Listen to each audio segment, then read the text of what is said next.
আমরা ফৌজদারি অপরাধের ক্ষেত্রে রিমান্ডের সাথে খুব বেশি পরিচিত এবং আমরা অধিকাংশ ক্ষেত্রেই মনে করি রিমান্ড বলতে বোঝায় কোনো অপরাধীকে, কোনো অভিযুক্তকে পুলিশ হেফাজতে নিয়ে তাকে মারধর করে তার অপরাধ স্বীকার করানো, তার জবানবন্দি গ্রহণ করা। এবং সিনেমার বদৌলতে এই ধারণাটি আমাদের অনেকেরই বিশ্বাসে পরিণত হয়েছে, যদিও এই বিষয়টি পুরোপুরি সত্য নয় এবং এর কোনো আইনগত ভিত্তি নেই। আমরা ফৌজদারি কার্যবিধির রিমান্ড সম্বন্ধে সবাই অবগত আছি, কিন্তু দেওয়ানি কার্যবিধিতেও রিমান্ড সম্বন্ধে আলোচনা করা হয়েছে, বলা হয়েছে। আজকে আমরা দেওয়ানি কার্যবিধি 1908-এর আলোকে এই রিমান্ড সম্বন্ধে জানব। দেওয়ানি কার্যবিধিতে রিমান্ড বলতে বোঝায় মূলত পুনরায় বিচার করা। কোনো মামলায় যখন রায় হয় তখন সে মামলা আবার বিচার করাই মূলত দেওয়ানি কার্যবিধি 1908 অনুযায়ী রিমান্ড। রিমান্ড সম্বন্ধে দেওয়ানি কার্যবিধি 1908-এর 41 আদেশের 23 বিধিতে বলা হয়েছে। আমরা এই আদেশ এবং বিধি অনুযায়ী দেখব রিমান্ড বলতে মূলত দেওয়ানি কার্যবিধিতে কি বলা হয়েছে। প্রথমত, একটি মামলায় ডিক্রি হয়েছে এবং এই ডিক্রির বিরুদ্ধে আপিল হয়েছে। আপিল করার পর যেই আদালতে আপিল করা হয় সেই আপিল আদালত দেখতে পারেন সেই মামলাটি নিষ্পত্তি করা হয়েছে একটি প্রাথমিক বিষয়ের ওপর। আপিল আদালত যদি এইরূপ ঘটনা লক্ষ্য করেন তাহলে তিনি সেটি পুনরায় বিচার করার জন্য পাঠান, অর্থাৎ রিমান্ড দেন।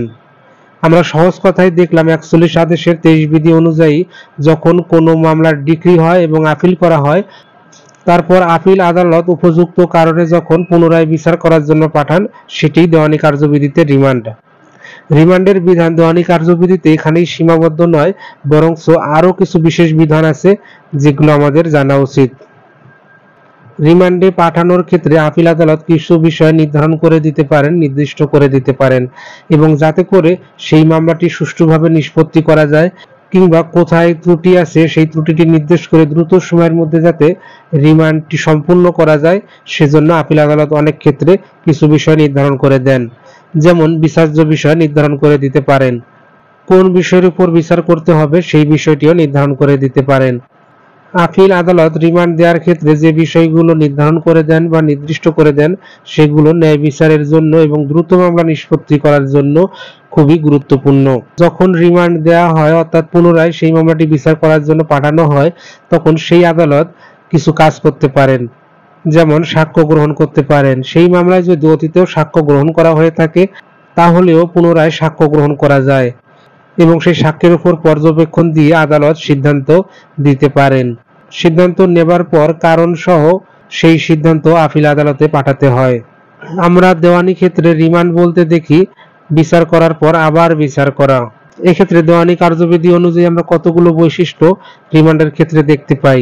সেগুলো হচ্ছে, রিমান্ড আদেশ দেয় আপিল আদালত, অর্থাৎ আপিল আদালত রিমান্ডের আদেশ দেয় এবং রিমান্ড একটি আদেশ। আপিল আদালত কারণ বা বিচার্য বিষয় নির্ধারণ করে দিতে পারে। রিমান্ডের সিদ্ধান্ত গ্রহণ করার পর তা আবার আপিল আদালতে পাঠাতে হয়। আজকে আমরা দেওয়ানি কার্যবিধিতে রিমান্ডের বিধান সম্বন্ধে জানলাম। পরবর্তীতে আমরা ফৌজদারি কার্যবিধির রিমান্ড সম্বন্ধে জানার চেষ্টা করব। ধন্যবাদ, ভালো থাকবেন।